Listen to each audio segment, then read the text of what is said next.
நம்ம என்ன பார்க்க போகிறோம்னா, இந்த ஓரியோ பிஸ்கெட் வச்சு எப்படி சூப்பரான எம்மியான மில்க் ஷேக் பண்ணலான்னு தான் பார்க்க போகிறோம்.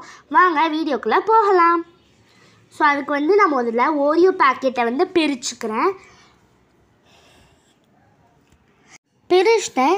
இப்போ அந்த பிஸ்கெட் தனியாகவும் அந்த க்ரீம் உள்ளே இருக்கிற க்ரீம் தனியாகவும் பிரித்து எடுத்துக்கிறேன். இப்போ எல்லாமே நான் பிரிச்சுட்டேன். அந்த க்ரீமும் நம்மளுக்கு தேவைப்படும், அதையும் எடுத்து வச்சுக்கோங்க. இப்போ எல்லாத்தையும் இது மிக்ஸி ஜாரில் போட்டு நான் ஃபைன் பேஸ்ட்டாக அரைச்சி எடுத்துக்கிறேன். நல்லா கொரன்னு இல்லாமல் நல்ல நைஸான பவுடராக அரைச்சி எடுத்துக்கோங்க. இப்போ நான் இன்னொரு கிளாஸ் எடுத்து கொஞ்சோண்டு ஒரு 3 ஸ்பூன் ஆட் பண்ணிக்கிறேன். ஆனால் இது எனக்கு பத்தலைன்னு நான் கொஞ்சோண்டு இன்னும் கூட நான் ஆட் பண்ணிட்டேன், ஒரு 2 ஸ்பூன்னு. உங்களுக்கு ஃபஸ்ட்டே நீங்கள் தேவையான அளவுக்கு போட்டுக்கோங்க. இப்போ போட்டுட்டேன்.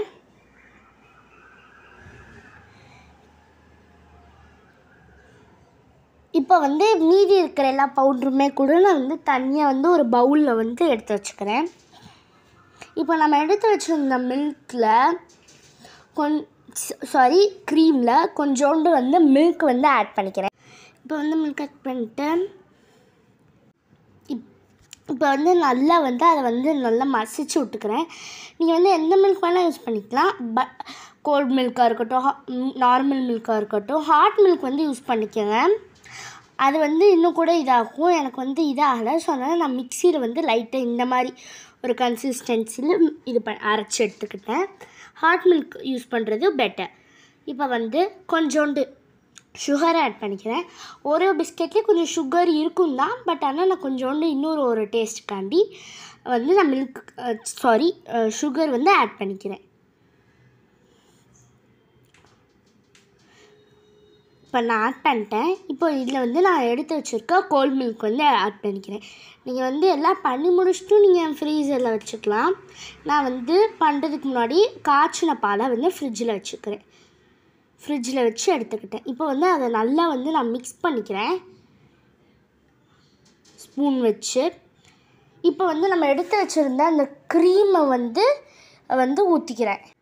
இப்போ ஊற்றிட்டேன். இப்போ நான் கொஞ்சோண்டு ஓரியோ இது பண்ணி வச்சுருந்தோம்ல, அது போட்டுக்கிறேன். நான் முன்னாடியே சொன்னேன்ல, எனக்கு கொஞ்சம் ஓரியோ டேஸ்ட் பத்தலைன்றதுனால இப்போ ஒரு 2-3 ஸ்பூன்ஸ்க்கு ஆட் பண்ணிக்கிறேன். ஆனால் இதுவே நல்லா சூப்பராக தான் இருந்துச்சு. நான் ஒரு 3 ஸ்பூன்ஸ் கிட்ட ஆட் பண்ணியிருக்கேன். இப்போ அதையும் நல்லா மிக்ஸ் பண்ணிட்டதுக்கப்புறமா இப்போ கொஞ்சம் மேலே அப்படியே அந்த பவுடரை டஸ்ட் பண்ணி ஒரு டிசைன் மாதிரி. இப்போ நம்ம குடிச்சு பார்க்கலாம். செம்ம டேஸ்டியாக இருக்குது. இந்த மில்க் ஷேக்கை நீங்கள் சின்ன பிள்ளைங்க கூட ட்ரை பண்ணி பார்க்கலாம். ஆனால் மிக்சியில் போட்டு அரைக்கிறதுக்கு உங்களோட பேரண்ட்ஸ் ஹெல்ப்பை எடுத்துக்கோங்க. உங்களுக்கு இந்த மில்க் ஷேக் பிடிச்சிருந்துச்சுன்னா லைக் பண்ணுங்கள், ஷேர் பண்ணுங்கள், கமெண்ட் பண்ணுங்கள் அண்ட் சப்ஸ்கிரைப் பண்ணுங்கள். பாய் பாய் காய்ஸ்.